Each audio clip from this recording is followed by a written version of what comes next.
আমি ২ মাস হলো ইউফিলের face combo এবং হেয়ার কম্বো ব্যবহার করছি। দেশীয় পণ্য ব্যবহার করেও এখন কোরিয়ানদের মতো গ্লাস স্কিন পাওয়া সম্ভব। তাই ব্যবহার করুন ইউফিলের ফেস কম্বো।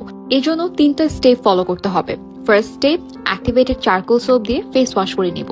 এটা শুধুমাত্র আমার ফেস ওয়াশেই না, এটা আমার স্কিনের পোরসের ভেতর থেকে ময়লা তো টেনে বের করবে, সাথে দিবে আমার স্কিনকে spot free, pimple free and smooth skin. Step number 2, সিরামের মেন কাজ হচ্ছে সিরামাইড প্রডিউস করা। এটি ত্বকের গভীরে ঢুকে যায় এবং ত্বকের সকল সমস্যার সমাধান করে। আমি ইউজ করছি ইউফিলের advance anti aging and brightening serum. এতে রয়েছে hyaluronic acid plus 5% niacinamide. Anti aging এর জন্য খুবই কার্যকরী। এছাড়া এটা আমার স্কিনের কোলাজেনটাকে বুস্ট আপ করতে হেল্প করে, স্কিনকে করে বাউন্সি অ্যান্ড সফট। এছাড়া স্কিনকে করে ব্রাইট, পিগমেন্টেশন রিমুভ করে অ্যান্ড স্কিনকে করে hydrated. Third and final step is Eufil skin cream. এতে রয়েছে বিওয়্যাক্স, নিয়াসিনামাইড এবং কজিক ডিপালমিটেড সহ আরো অনেক কার্যকরী উপাদান, যেটা আপনার স্কিনকে করবে ব্রাইট, স্কিনকে রাখবে সুপার সফট। এই 3টা স্টেপ ছাড়া আমার স্কিন কেয়ার করার কথা চিন্তাই করতে পারি না। অ্যান্ড ইয়েস, বিএসটিআই এবং জিএমপি সার্টিফাইড ইউফিলের প্রোডাক্টগুলো নিশ্চিন্তে ব্যবহার করতে পারেন।